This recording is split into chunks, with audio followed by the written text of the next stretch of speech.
okay? Or do you guys want me to use a mic? You're good. Okay. I think you're good. I think you're good. Okay, well, the last couple times you've used the mic, so I just want to make sure. Okay, thank you for coming. Those of you who've been here the last couple times, thank you again. Those of you that are new, thank you for being here. If you don't know who I am Amanda Folendorf, the District 4 County Rep for this area, and we're here to talk about the Copperopolis Community Plan. So, we have had 2 meetings, this is our 3rd meeting on this, and I'm going to turn it over to the planning director, Gabriel, and he's going to do kind of a summary and walk us through from where we've been to now before it hits the planning commission. Absolutely. Thank you very much. I'm going to sit down so I can operate the laptop as I'm sitting, and this is actually very good microphone. And then I'm going to kind of stand here and moderate, so if you guys have a question, I'll try and keep an eye on it, and then let him know so keep looking this way. So what you have in front of you is the area for the Copperopolis Community Plan.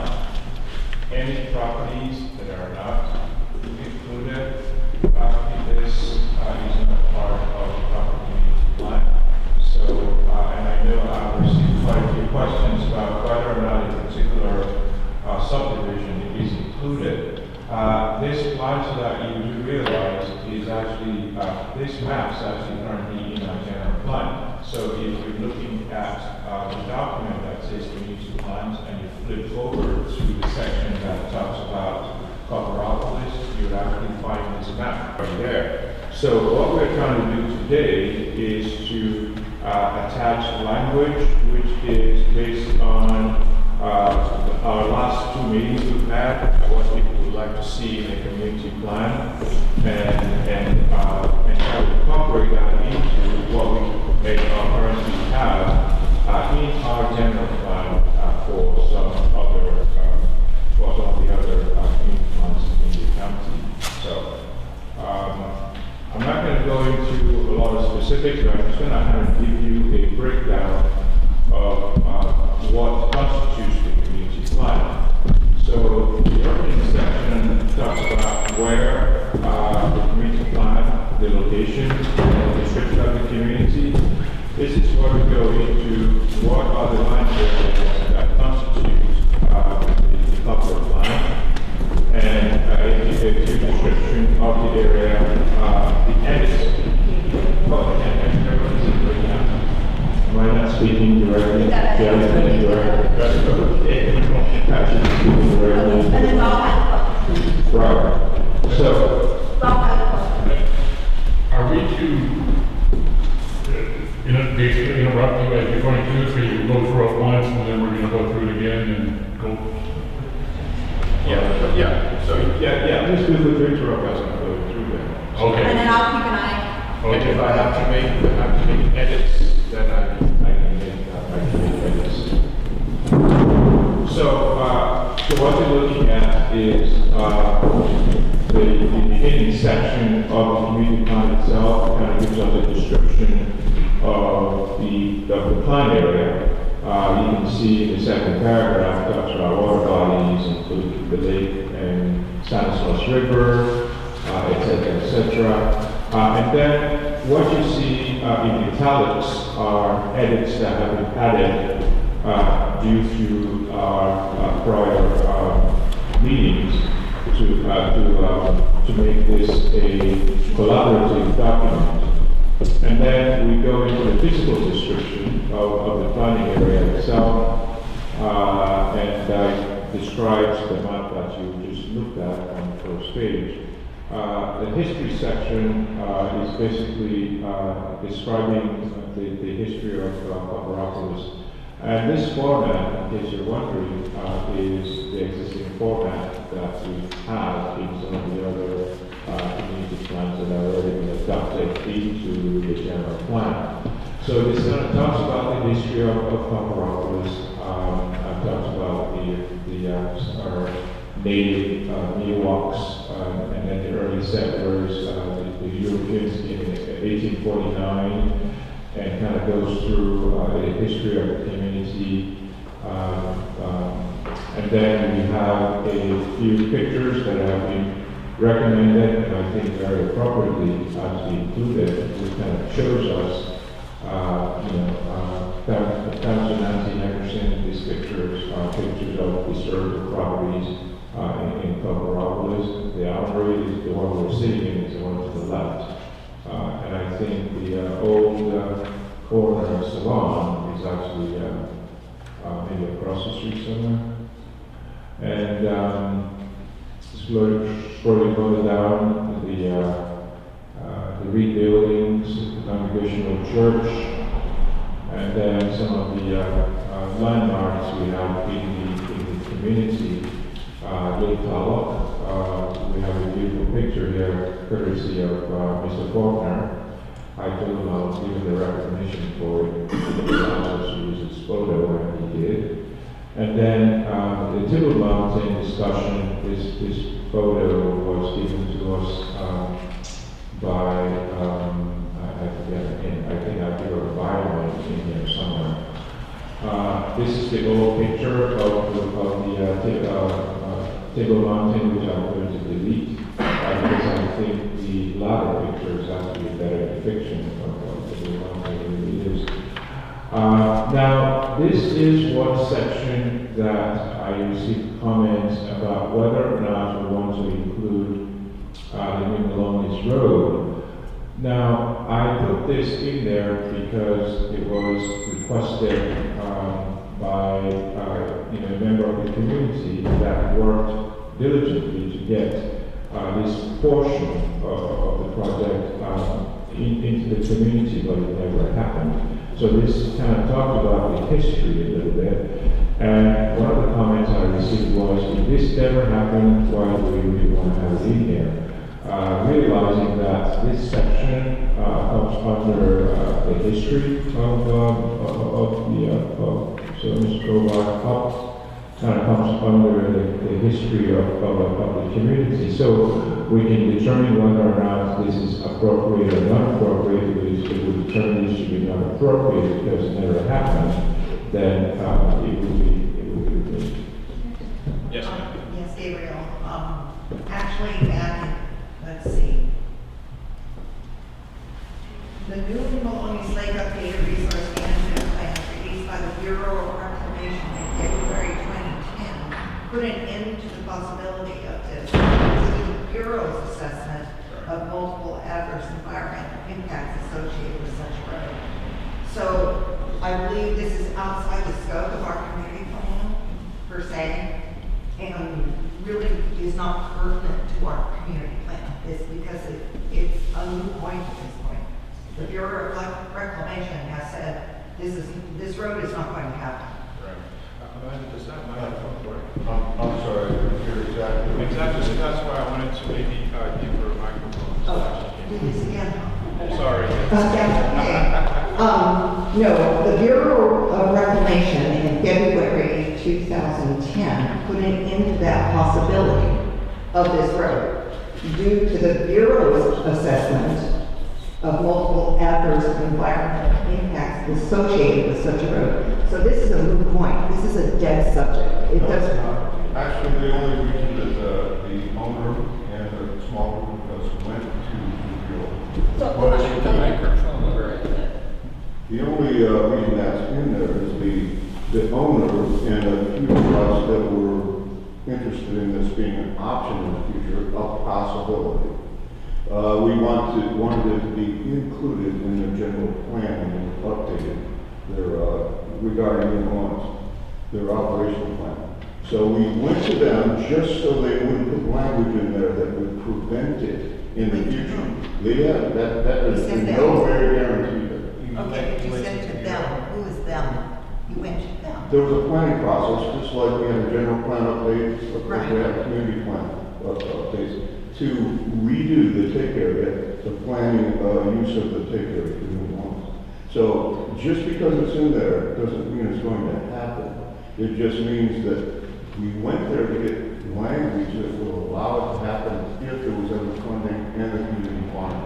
Because the family is going to be benevolent enough to follow.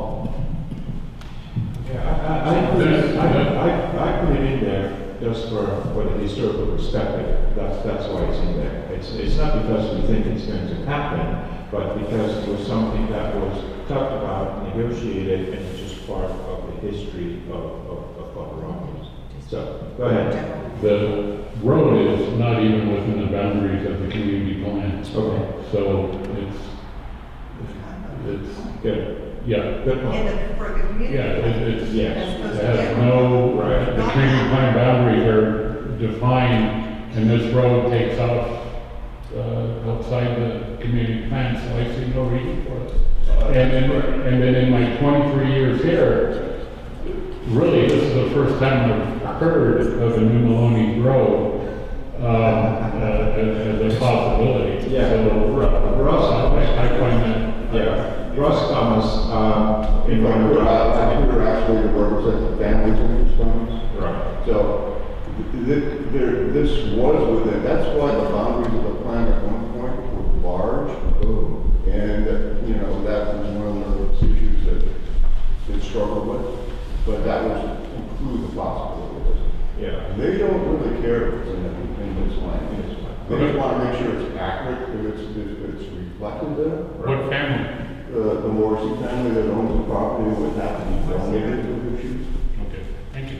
which they were offering to consider, to be benevolent enough to give another amenity to the community, like having access to another reservoir, which was, when it was installed, was promised much more recreational uses that than have developed. Yeah. So, Okay. they don't really care, but just to comment on that, spell their name right.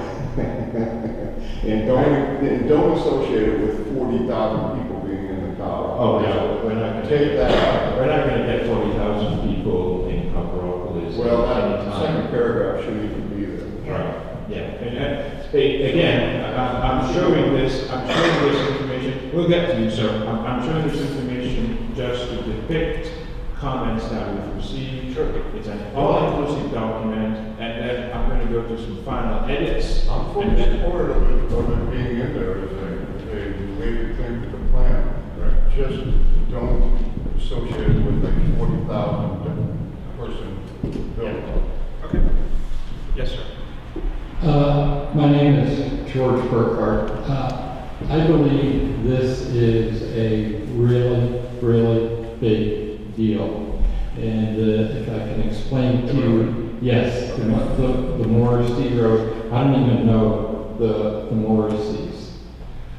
But I'm sure everybody here heard of Woodstock. I grew up 20 miles from where Woodstock happened, Catskill Nationals, right? Birthplace of numerous famous actors, singers, etc. So growing up, I know firsthand the value of tourism. When I lived back there, there was one industry. It was called a single-family dairy farm. And the only other industry that existed was the tourist industry. And in this very rural area, everyone understood how valuable tourism is. Just think about it in a moment. They come with money in their pockets, and they leave the money here, and then they go back home wherever they live. We don't have to build more schools, etc. And Greg just mentioned, again, the Morrisseys, who I don't know, were going to donate this road. I would be very interested in knowing, just ballpark, what the cost is of acquiring the land to straighten out some of Highway 4 to Angels Camp. I would imagine it is many millions of dollars, and here we have someone wanting to donate it to Copperopolis to increase tourism. One other thing about tourism, you don't think it's important? Just like the thousands of other people just take a drive up to Murphy's, some and just look at the number of tourists who are leaving their money in Murphy's. So without substantially increasing our full-time resident population, it would be wonderful to increase tourism. And now that we have a hotel, I can't think of a better way than seeing this donated road become a reality and creating an easy access, which does not now exist, to New Maloney's Reservoir for all the people who go there, boating, fishing, so on and so forth. Thank you. Thank you. I'm sorry to do this, but that George is my friend. I agree with bringing tourism to the county and revenues and so forth. But the intent of the family was for this to be an amenity just for primarily residents here that could access recreational water activities within a few minutes of their home for 2 reservoirs. So I agree about tourism is good and all that sort of thing, but the intent is not that. Well, I think that after the last 2 meetings, a lot of people wanted us to mention it into the Copper Community Plan, so that's why it was buried under, well, not buried, but put under the history aspect of it, so we are at least talking about it, and it's somewhere, because at this moment in time, it is not in the general plan, and it would be impacting more of this community than it would be the rest of the county. And so we wanted to make sure we counted it under this aspect, so we really highlighted rather than focusing it generally in the general plan. But based on comments tonight too, we'll work on, Gabriel will take that feedback and see how, but we do recognize that it is outside, but it does impact this community plan, so we wanted to note it. Okay. Okay. So the next section is community vision. And I think this is probably one section of the plan where we have the most unanimous agreement on. There weren't very many changes to what the vision is. I think this vision came out of some of the version of the older plan, and I think it's very appropriate. What I've done in this section is maybe rearrange some of the wordings a little bit, but the content still stays pretty much intact. And I think this section is actually very good because it covers the past, the present, and also the future. When it starts getting to be interesting when we get into the goals and objectives. And so the goals and objectives have been broken down into specific categories. So the first category is the land use category, and the goal is, and then we describe the goal, and then we look at the policies and implementation measures that are currently in our general plan and feeding into this document. Now, this portion of it is slightly different from what you would see in some of the other plans, but this is a consensus that we're going to go by. I don't know, none of the policies and implementation measures have actually turned out to be controversial in any way. But as we kind of go through that, if you see anything that is either purple or red, that means somebody added a thought or wanted something to be deleted. The next section is the circulation section. Of course. Is that? Oh, I'm sorry, Rob. I can't see. Maybe I need to turn. I think I need to turn. Regarding policies and implementation measures, CCP 1.1, I'd also like that to include any tentative subdivision map under consideration for an extension of time will comply with the general plan in place at the time of the extension, or the extension will be denied. Okay, so Rob, what you were talking about, I'm trying to scroll. It is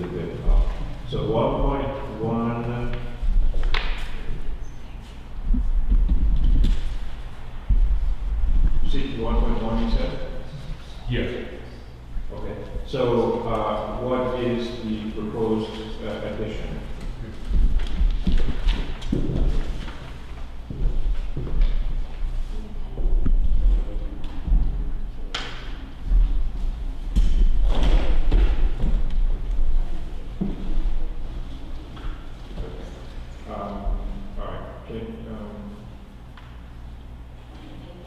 All right, I had sent it I to can you. type. oh, you already sent it to me? Yeah. Okay, good. Yeah, you did, I got it. Yes. Okay.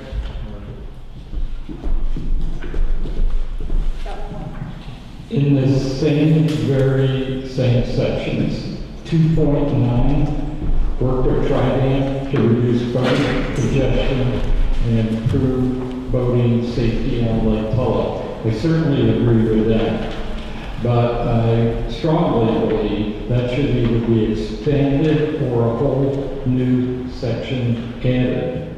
And what I'm talking about is the actually harmful and completely outdated procedure that is still followed to this day, where Lake Tulloch, the water level has dropped 10 feet every year, and it used to be every 5 years, and now that's changed every 3 years, dropped 30 feet.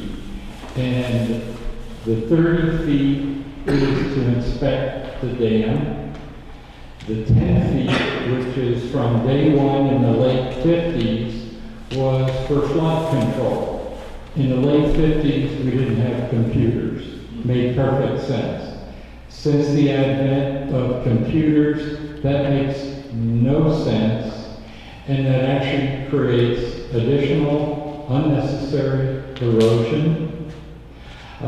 It also contributes to loss of spawning ground for fish. It causes damage and additional unnecessary costs to lakefront owners who have to deal with it. And the drop down of 30 feet now every 3 years, that is a huge economic impact to lakefront owners.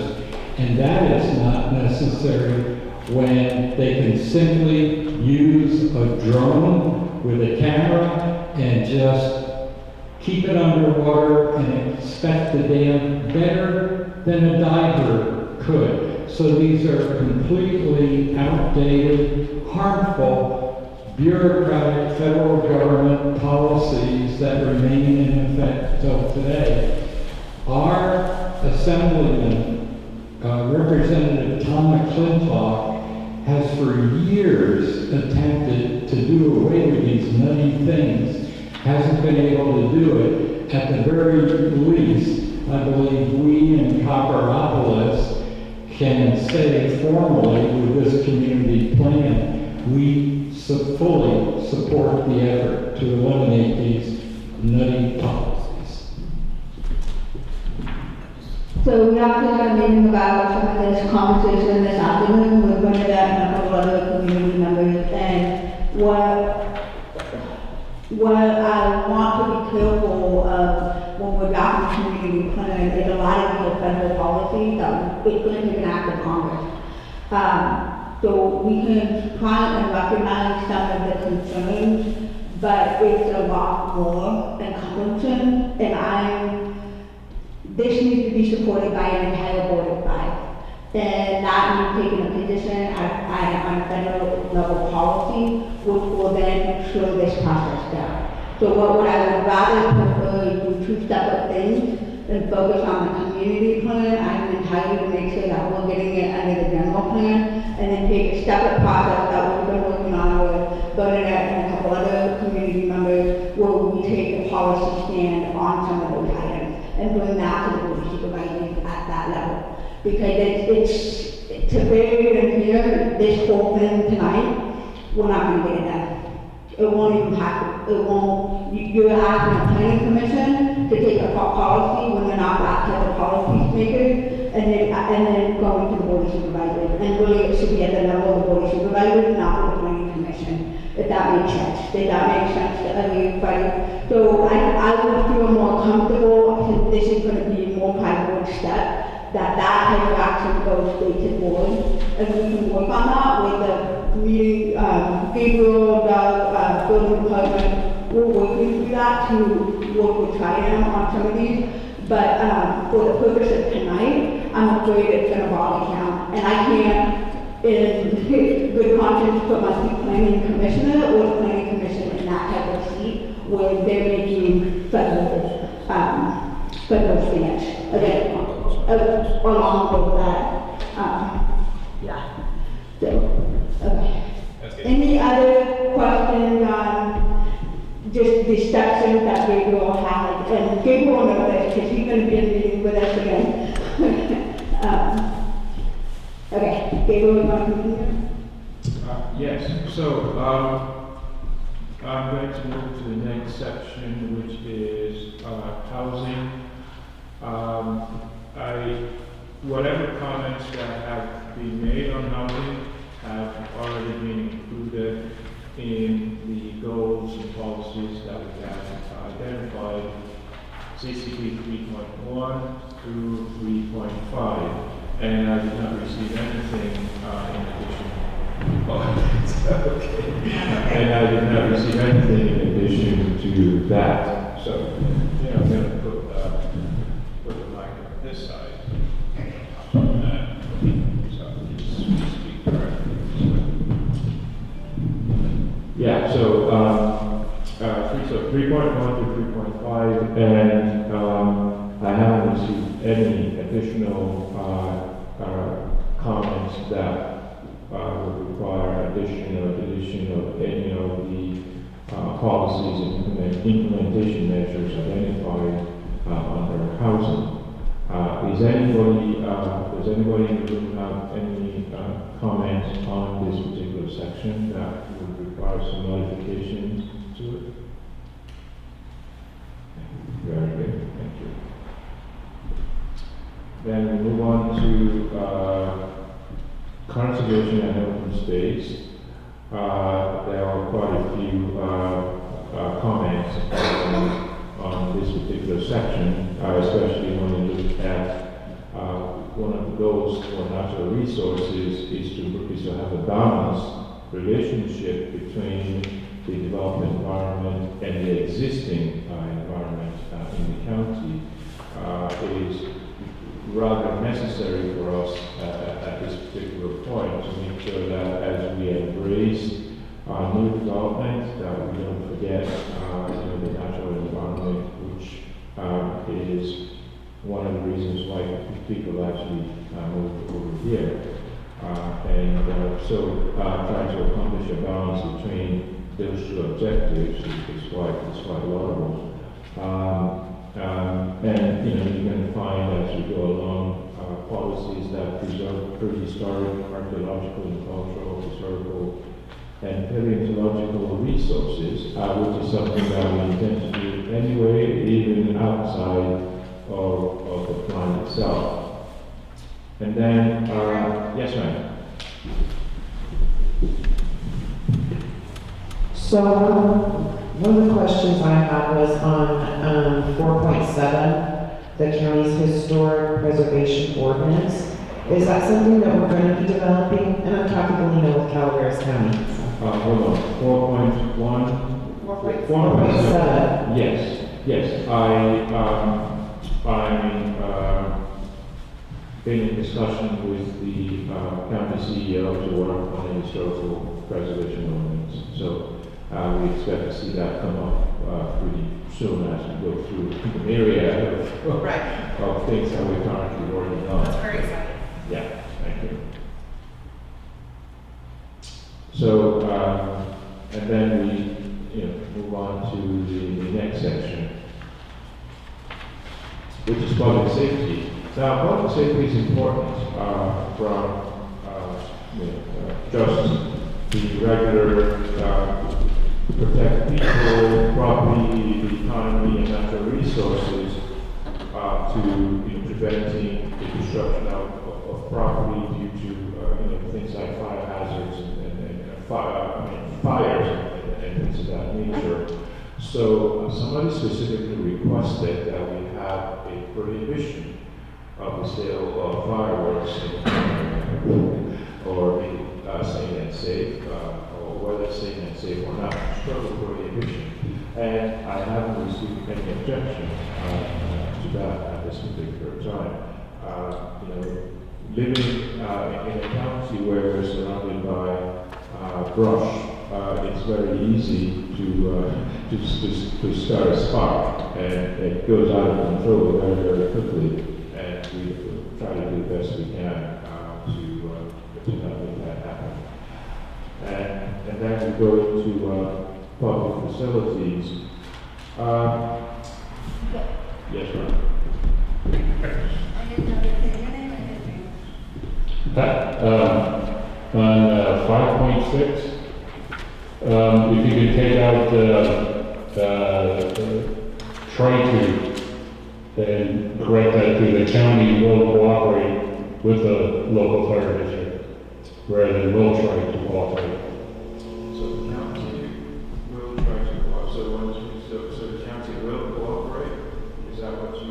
Yeah, I don't see the county hedging on not cooperating with the Oh, no, fire. yeah, I think you're right. Yeah, okay, thank you. We would cooperate, because it's a matter of safety. No matter we try, we have to cooperate, especially one that's, That's how much you want to get into. you want to make comments?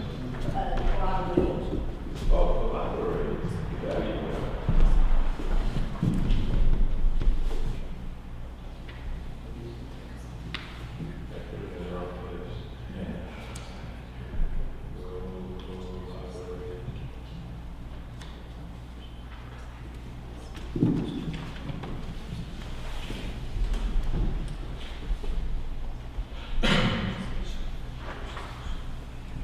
That's even better.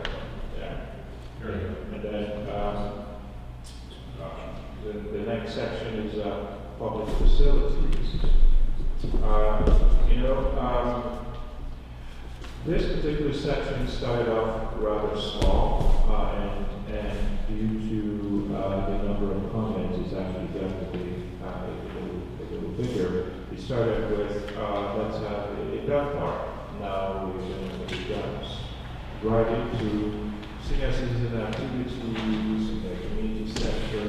And these are new goals. I mean, these are good goals for a community to have, and it gives us something to aspire to, even if we can't do those things at this particular time. These are something that we can work towards accomplishing as we move forward.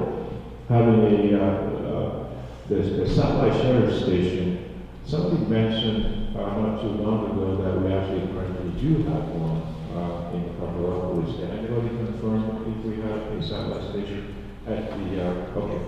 It's not, It's not fully staffed. it's not It's 24 a hours. room. Okay.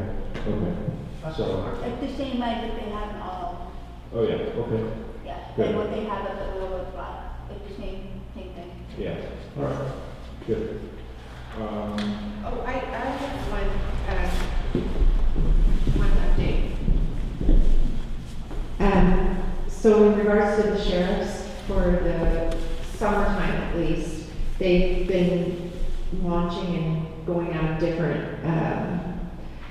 different facilities. They've stayed at Poker Flat and Calypso and Connor and all kinds of different things. So as of September, we've got 2 spots for them at the Lakes Treatment Center where they can park their boats and launch there, and that will be their summertime spot. So most extractions, anything happens from on the lake, that's where people primarily come. So if you're looking for them, don't think that there's something wrong just because the sheriff's are there all the time. But they will be there. So I tried to offer them to put some more facilities there so that they can have a spot to be. But anyways, that's what we're trying to work with the sheriff so that they have a spot. Thank you. And I'll just add, similar to that, the Connor Estates Homeowner Association has for years had a permanent parking spot for the sheriff to park, bring in their boats or personal, you know, jet skis, whatever they use on the lake. What about the better one? Yeah, I just like to add that perhaps we could consider a full-time, or at least a daytime or a shift, at least a shift of a sheriff on duty at the location, at the satellite office at the where it currently exists. For those, I'm sure, that have called for a sheriff on occasion, I've been here for 20 plus years, it takes about 3 hours. Actually, I'm exaggerating, but the problem is, of course, we're at this extreme end of the county, and, you know, when people are bringing their shifts, and they are where they are, it takes a while to get here. So my only concern would be that we would have at least one shift of the 3 shifts that would actually, you know, work out of our satellite office for quicker response purposes. It's on a different section of this topic, so you want to still talk on the same topic? So I've also asked the sheriff's, the Marine Division, if we could do, get a volunteer, people that live on the lake and have boats on the water all the time, except for the years when they lower it down, we can't do shit. But if we could get volunteers, because they don't always have somebody on the lake when something happens. So that's something, if we could work with the sheriff's department to get volunteers like we do that drive around in the cars, because there's plenty of people that are here full time that would help out and jump in their boat if there was an emergency. And then I think we're now new OES director. I mean, that's one is I think she will need to collaborate with the community and that. But we also have an OES department who is slowly working to expand that, and not just at the hill, but also down the hill. And he's collaborating with search and rescue. And so I think there's some other organizations that even not just heavily relying on the sheriff's department, but OES with their collaboration with search and rescue, that might be something that we can bring up.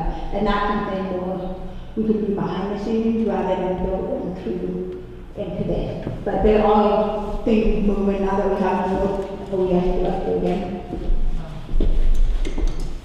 I just have a question of understanding on 6.8.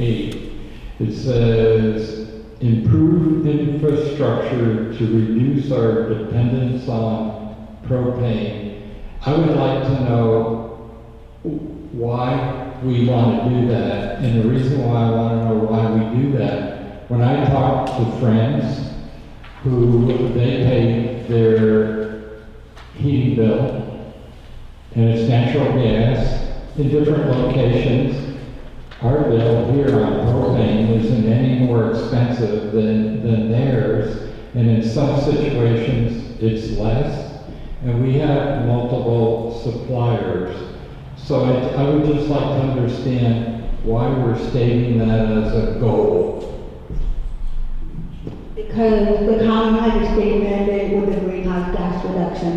And so that will be coming in front of the board of supervisors.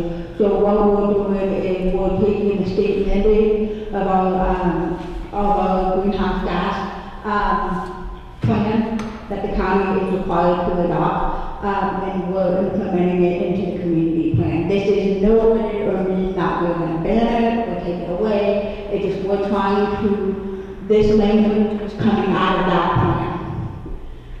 And so that is a state mandate. It is not what we, yes.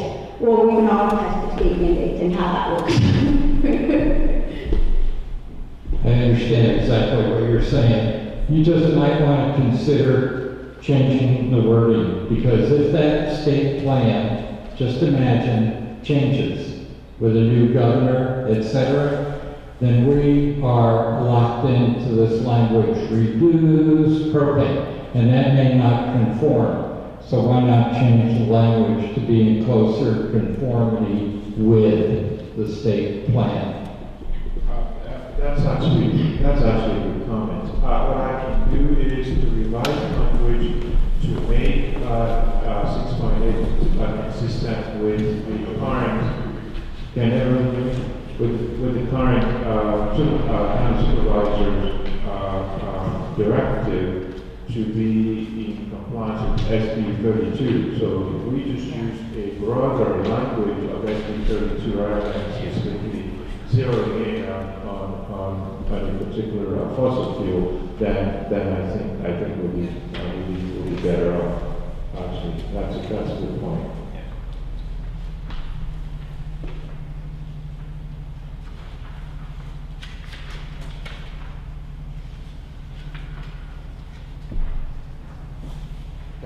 Thank you.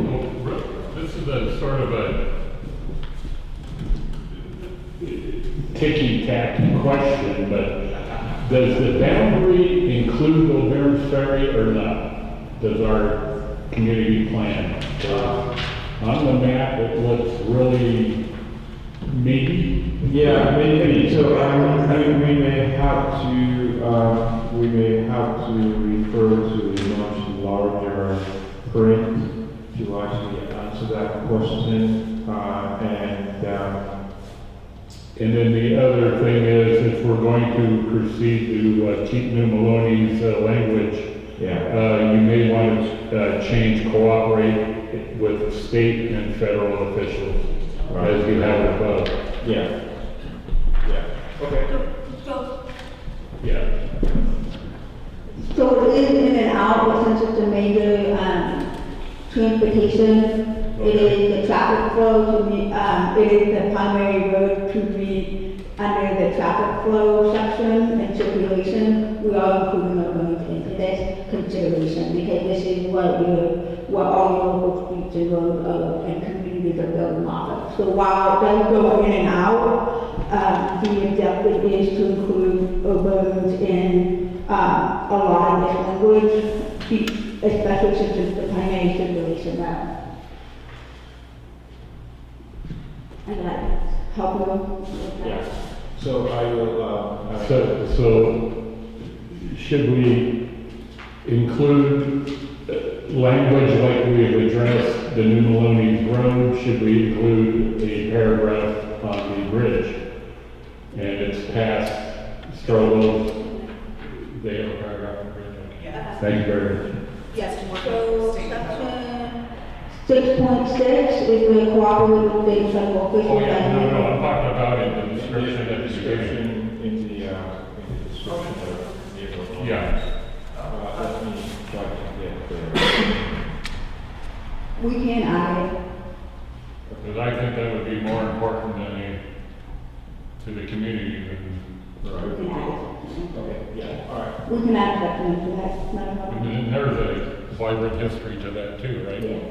To the bridge. Yeah, we had money at one time and then we had to give it back or something. Well, Well, I think it's our county responsibility. right, yeah, exactly. Yeah. Right. Yeah. What's happened to Albany County too? Yeah. No, it's what we have for the bridge. Yeah, They have a, we're responsible for them, they're responsible for their. So, That was, yeah, I don't know who made that mistake the but on that, I had to talk to the adjacent county supervisor, in Guam about how to collaborate when applying for funds at this level, because a lot of the funding for infrastructure, you have to meet a minimum threshold, and we're not able to meet the minimum threshold, but if we combine, we might be able to, but we're gonna have to look at it into the next level, down that path, and to see if we can even do a code application, but we're stuck with a lot of the matrix, with the infrastructure road, applications, we get hung up on a couple things.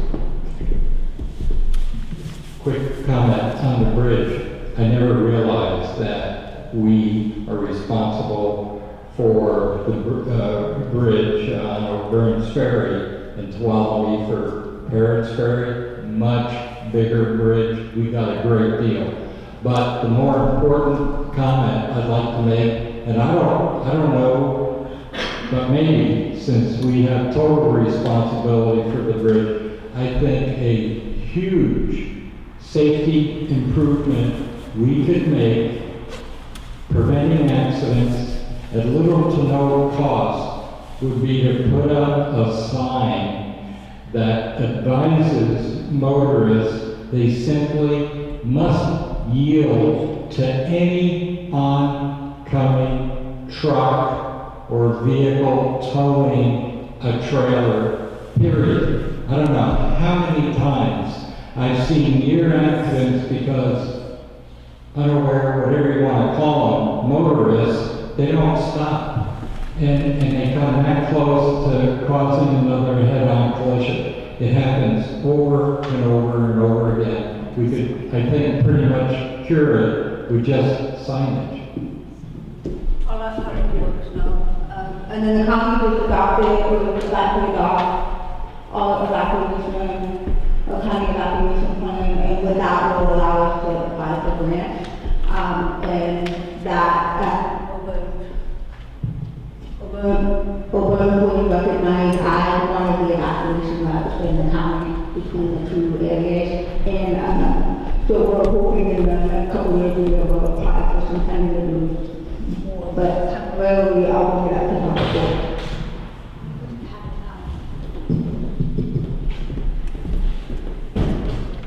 Thank you. Item 6.7, the last sentence requires access to the monies for Copperopolis residents. Tourists are very similar. When you look at a tourist and you look at a resident, they look the same. So how would you identify a tourist? Do you have to put a tattoo on them? What would you do to make sure a tourist wouldn't go on the road? I think you need to drop that and put a period after the New Orleans Reservoir.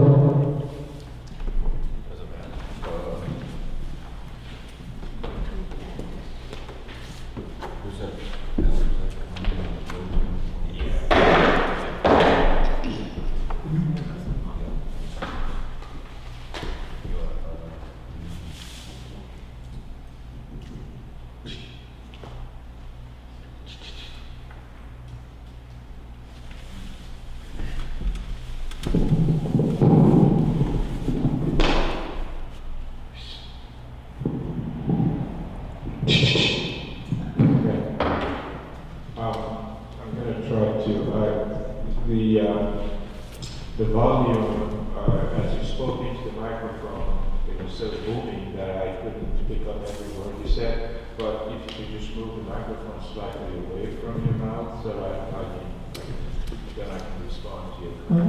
Testing 1, 2. That's very good. Right? Is that good? Okay. On paragraph 6.7. 6.7. We are requiring that the access to the New Orleans Reservoir is for Copperopolis residents. We need to delete that because it could not be implemented without violating rights of people to go on the road. Okay. All right. Yeah.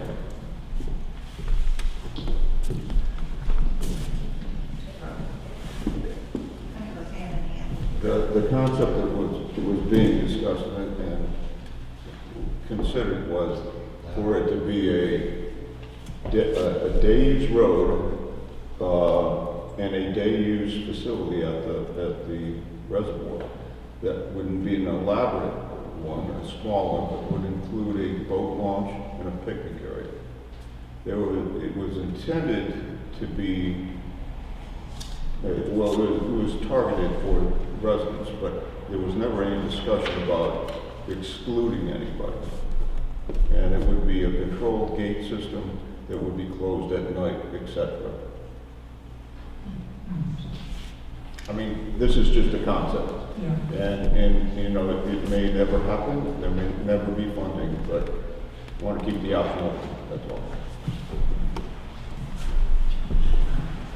It was just this evening that I learned that this concept was discussed some time ago, and it was envisioned as limited to residents. Even if it became a reality and was strictly limited to residences, think about it. A fantastic gift and super enhancement to anyone who owns property in Copperopolis. So however it comes out in final form, I believe we should do everything reasonable to make this a reality. Could I go back to one earlier one, which is housing?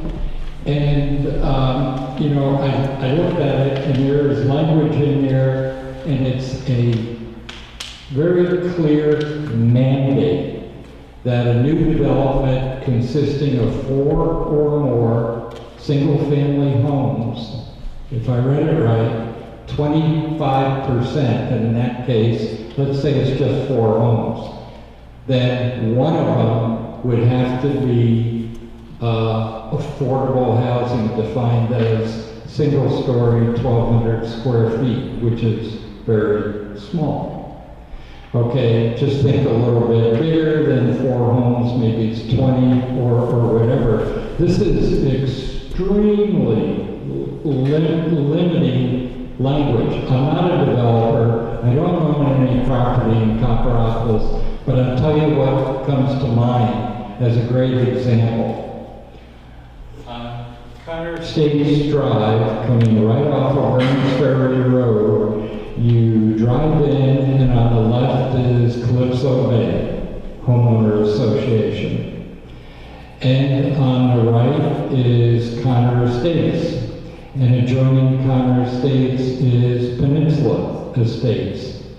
Well, and Connor Estates has a subordinate HOA called Connor Shores. That's all lakefront condominiums.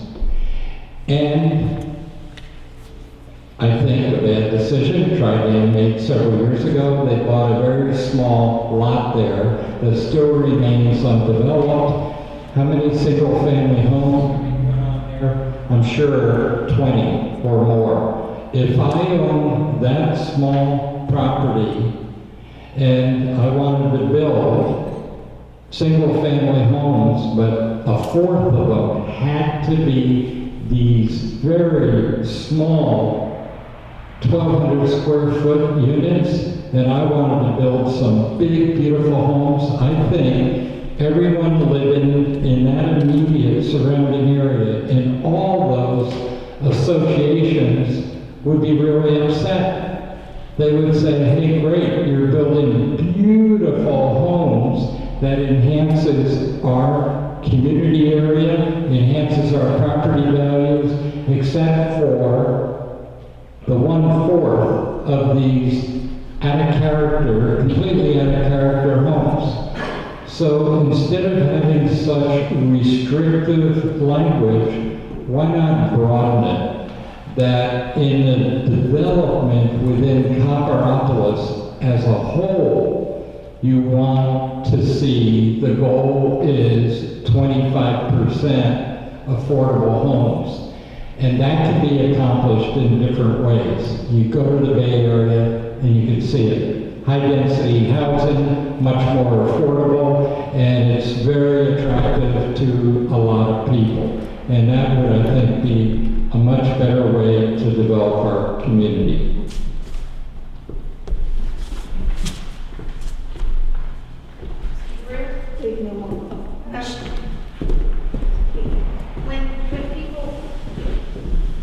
When developers come in, do you guys have it where they can do granny units or get an increased density? Oh, yeah. Oh, yeah. Yeah. So right now, state law allows for ADUs. Yeah. And we can do density bonuses as well. Right. And that's where the incentives kick in. So if you provide at least 25% of that development for a particular section of the community that is considered disadvantaged, either by age or whatever, then you might be able to increase the number of units allowed per density on that particular property. Yeah, so you could do a mix of, I think where it comes in as 4 or more is, if you do 4 or less, it's a minor subdivision. So I think when it's 4 or more, you get into a major subdivision, so I think that's when they do that, but you should, as a developer, you should get more density, so you could cluster those. There's lots of different things that you could do with planning and clustering those things to make it nice. Yeah. And some incentives for decreases on building permits and things that can help the developer out. Right. I mean, I would love to see more affordable housing here, because my employees can't afford houses. Right. We're not talking board, we're talking nurses, yeah, affordable housing, we're not talking bar and people in the tents living on the side of the street. We're talking about our working community, our grocers, our nurses, our teachers, our educators. I believe Director Elliott had a little trouble finding a home when he came into Calaveras County. So I understand what you're saying, George, and I appreciate what you're saying, but I think we do need some affordable housing when the new housing comes in. And these developers and architects are pretty slick. They can really make things blend in together. I wonder, oh yes, please.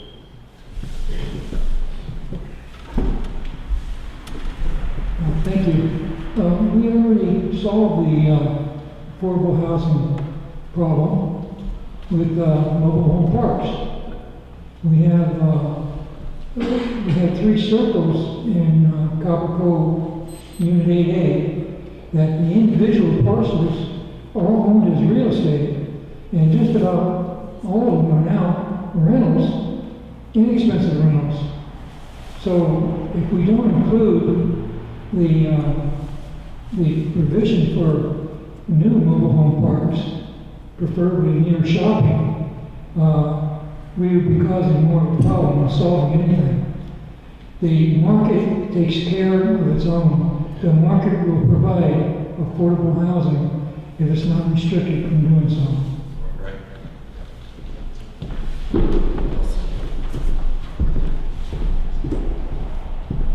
One of the other things that we've been watching is what Europe has been doing, because their population is basically land-based and can't go anywhere with their population.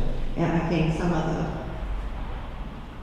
Scandinavian countries have developed tiny houses, tiny developments with motorized mobile units going around picking up the senior citizens, because they're cooler. And, we're getting older, and it's a big part of our population building. And Copperopolis is I think, close to 50-50 with retirees and a workforce population. So it's something that I think we should consider. Absolutely. So let me throw this out, because in other parts of the county where we have tried to bring affordable housing into the community, it has been met with opposition. So I don't know if that is going to be something that's palatable in Copper if we ever get to that particular spot.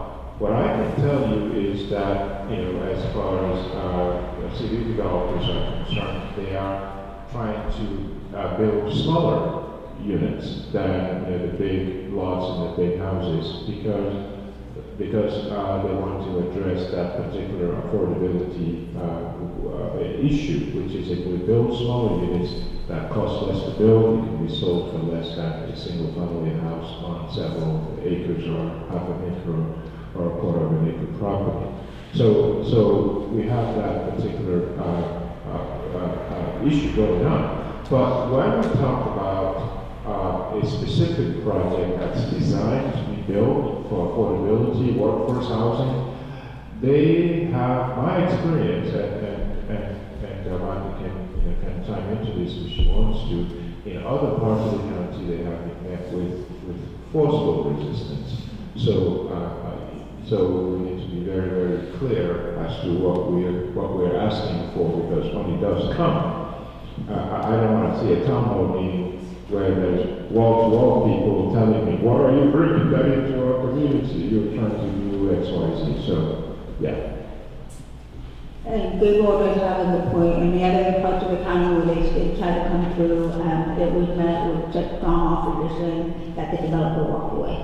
Habitat for Humanity was, met with very, very strong, opposition and angle. However, they were able to get forward because the city recognized that we had to do it.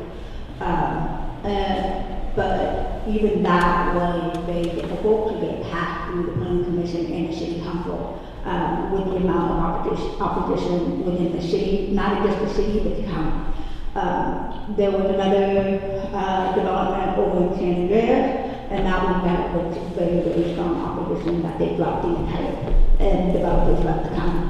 So we as a county rely on the developers. We try and create policy to make it, but we're not the one building. So we want to recognize affordable workforce housing, but the more that the community starts coming out, the less appetite developers have to even work or build in this community.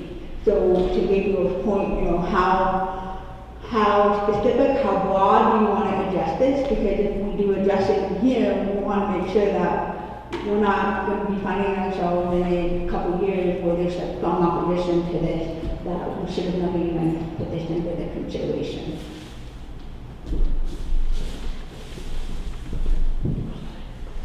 Thank you. Is there a way that you can deem it or put some maybe description in a way that it's working class housing? I know it's hard to do that kind of thing in California, but I was in Miami a few years ago and they were doing working class housing developments in the middle of Miami.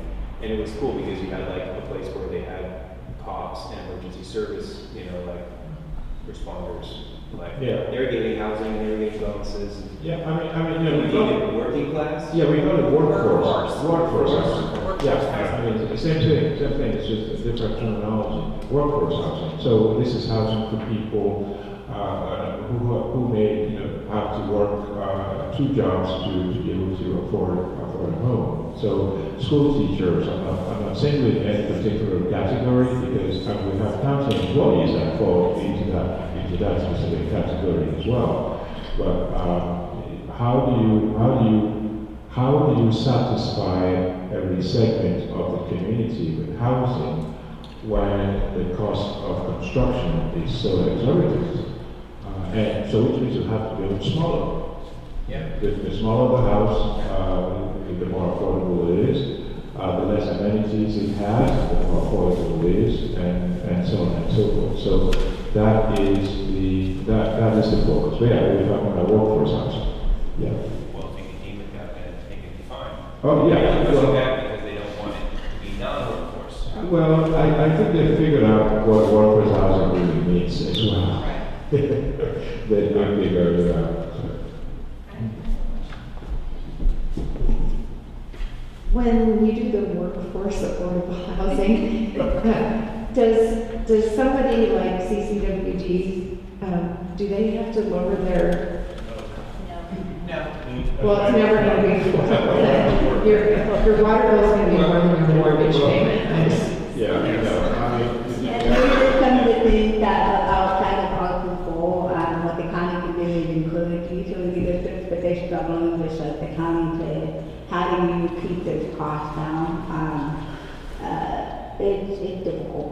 It's difficult without grants, and things like that. It's really, I think, correct me if I'm wrong, Kathy, I think Habitat went for a grant and they were able to fully fund that at $5 million to pay the city for hookups.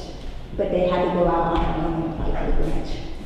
And so there are opportunities out there to help that, and utility districts usually support it. So for example, when they went for that grant, the city wrote a letter supporting the grant project. But it is hard. It's hard because you can't use ratepayers to help offset. And that's the other issue is with the state legislation, utility districts cannot offset the cost to, with the rules and regulations with utility dollars that the ratepayers pay. So they're under another whole set of rules, and it just makes it difficult. Kathy? The other thing too is that there are programs, so my son has a great job at Angels Camp, and, you know, he makes X amount of dollars, he's not a bazillionaire, but, you know, he pays his rent, and, but there are, you know, things for like broadband assistance. They have the $30 a month for broadband, they sometimes have assistance for utilities, PG&E, based on income. So, you know, but as far as water and sewer, that's out of our control.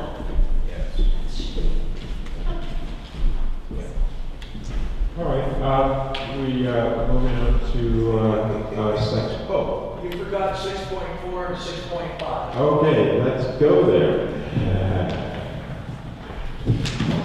6.4. Provide recreational activities for children and the elderly. Now, so this comes under. And you know, this particular one is not only unique to Copperopolis, and I think it's basically countrywide. Yes, sir. You're never a hero in your own hometown. I'm sure you all know I work in the entertainment business, and I'm on the panel of the California Arts Council in Sacramento.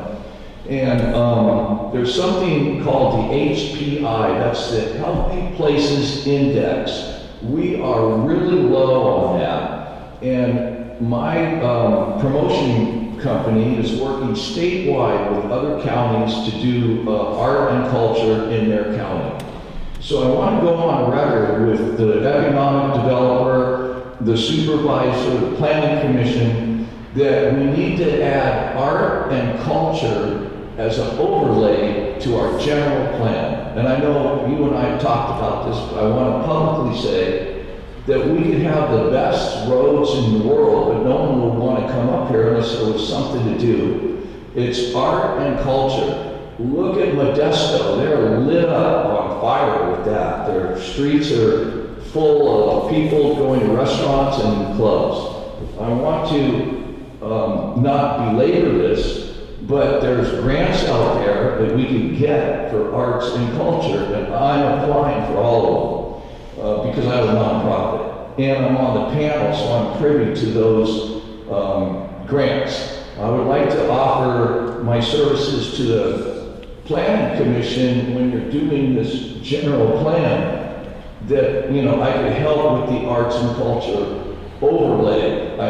I don't see anything in this plan about arts and culture except on these 6.4 and 5, where there could be facilities for sports, which is part of culture, bands, which I'm into, or even art like paintings or whatnot. Very important, HPI, Healthy Places Index. Have you heard of that, Kathy? Yeah. So I'm here with you, Kathy. I could help out in that, but it's really important to me that we don't just build a nice county with buildings and roads, but we have something and some reason to come up here for. So that's my statement. Thank you. Thank you. And actually what I'd like to add to that piece is we are actually in the process right now, Calaveras County, doing a Parks Master Plan, which is very exciting. We have not completed Parks Master Plan. And so there's going to be some community outreach to talk about arts and public places, culture, where parks should be, where we need parks, so including dog parks. So please stay tuned. So we're very excited. And this project will be rolling out very quickly and will probably last between 6 and 8 months. Yeah. Thank you. And under 6.4, once it rolls out, we'll recognize the public master plan once that gets officially adopted by the board of supervisors.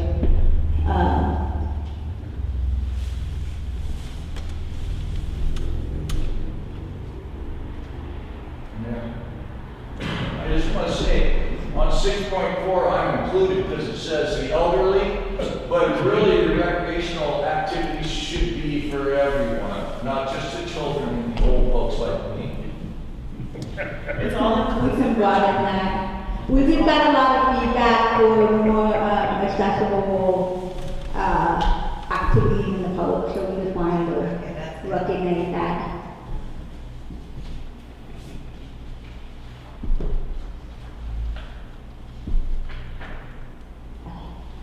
Anything else in this section?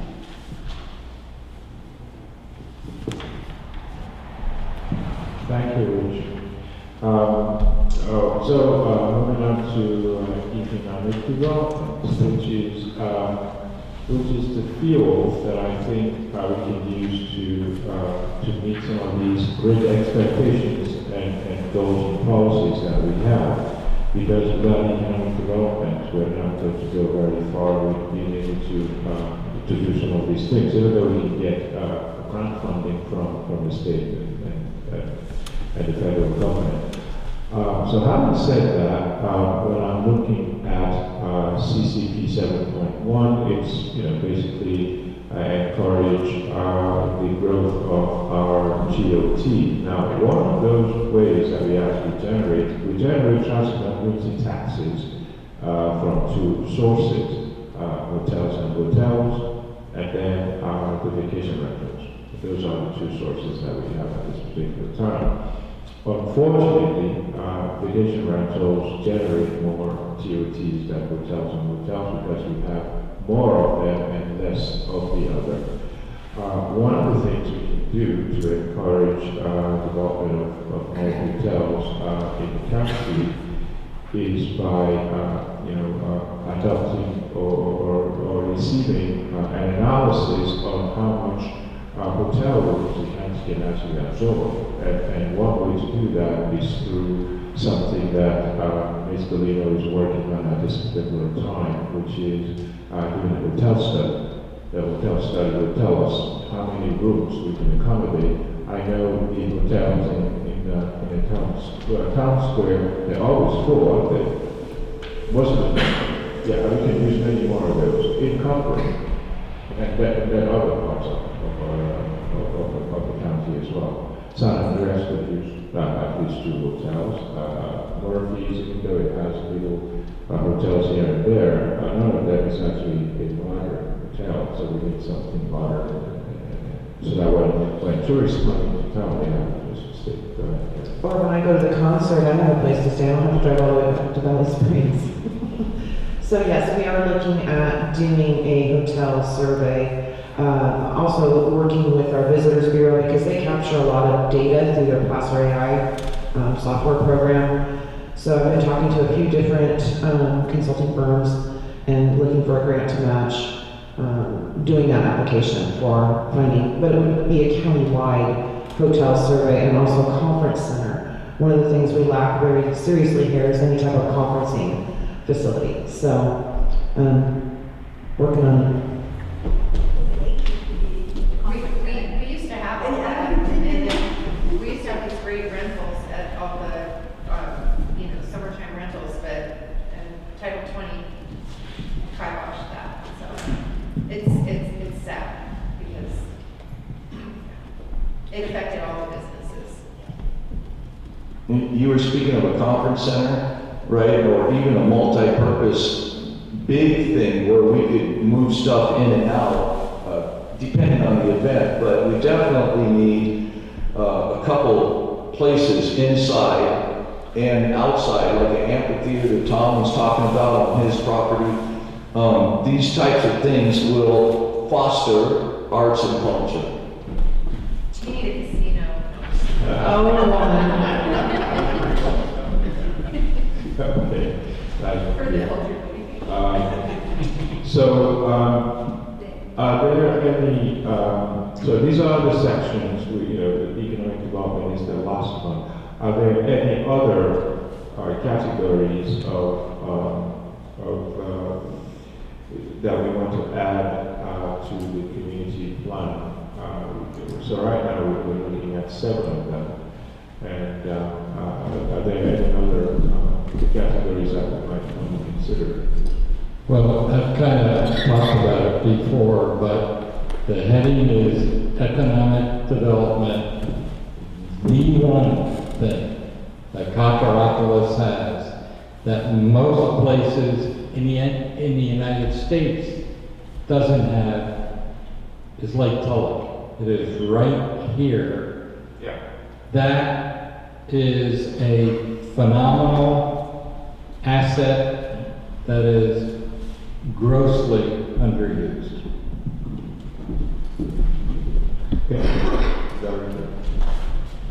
Any other comments?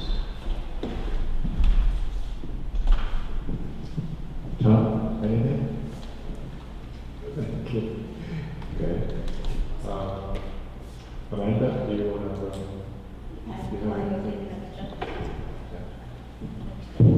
Yeah. So, next. So, if there isn't any other feedback tonight, are we gonna have, there's gonna be one more step for public comment when it reaches the planning commission. So there will be another opportunity for public comment, and then it'll go in front of the planning commission. So, so that's why I want to make sure tonight we will keep asking, is there anything else we want to get into this to present in front of the planning commission? Rich has. Oh. So, my own microphone doesn't work. So on 7.2, promote commercial activities, I'd like to put on another hat that I have, and that's with the Copperopolis Area Business Association, which is basically in charge of promoting commercial activity here.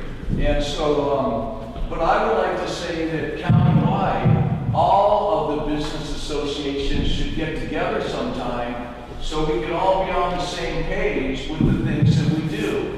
They have a lot of activities in Murphy's. Copper tries to have activities, and if we could all be together, I hate to use this as an example, but the motorcycle clubs have something called the AMA, which is where they all meet And figure out where their dates are, so no one conflicts with dates. If we have the Great Stomp, we certainly don't want another big event because it would compete against our own stuff. I know that Copper Valley watches out for events and tries to work on that because I'm here in Copper, but does everybody, does Arnold stuff. So when we promote commercial activity, I think that not only should we do it within our boundary, but we should do it countywide, and that's what the business associations are for. Murphy's has one, Arnold has one, and I just went to the Valley Springs one. Yeah, so, and Valley Springs is a viable community for entertainment, arts, and culture. So,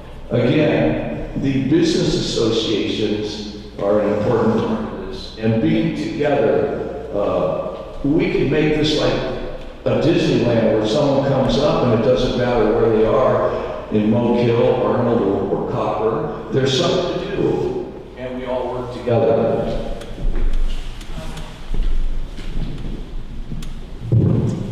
Okay, so from this point, any other comments? We'll take these comments, put it into a draft, and that it will go before the Planning Commission. Probably before the Planning Commission, we will have public noticing so that anybody will have an additional opportunity to provide information to the Planning Commission as it relates to the community plan.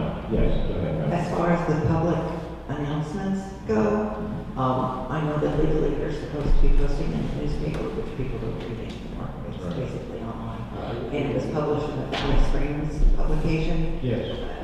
Copperopolis people don't read the Valley Valley Springs. Springs. Yes. I would really like to see it published in Calaveras Enterprise. And, okay, Calaveras Enterprise will do that. The other thing is we have a database of everybody who's actually attended any of our community meetings, and we have people who want to be notified of any activities going on in the county. So we have a database of information already, and then we add that on to the press enterprise.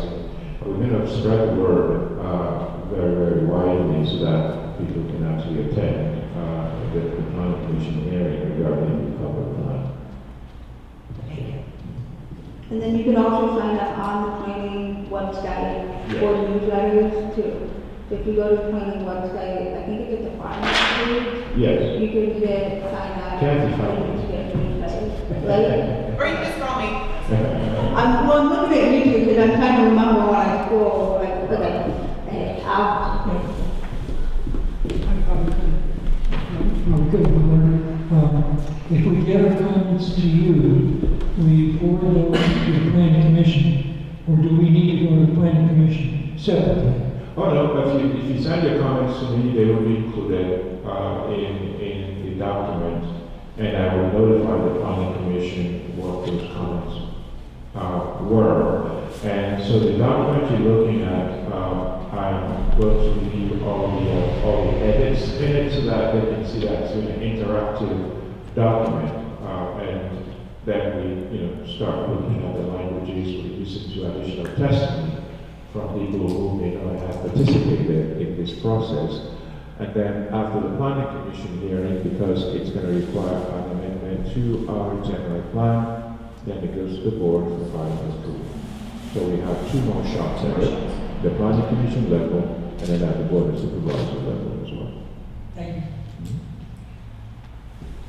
Any other questions on the steps? Any other input? Is that it? Yeah. So, I got one announcement. We all have something to be thankful for. And the Lions Club is having a free turkey dinner on our next meeting, November 8th, and you're all invited to come and have turkey and be thankful for our community. Thank you. So there is that. And thank you everyone for showing up. A lot of you have been here from the beginning, and I appreciate your input and working with Gabriel to get this through. It's been a long time coming. So.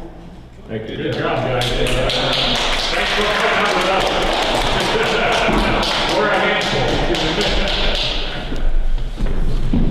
And if you want the notice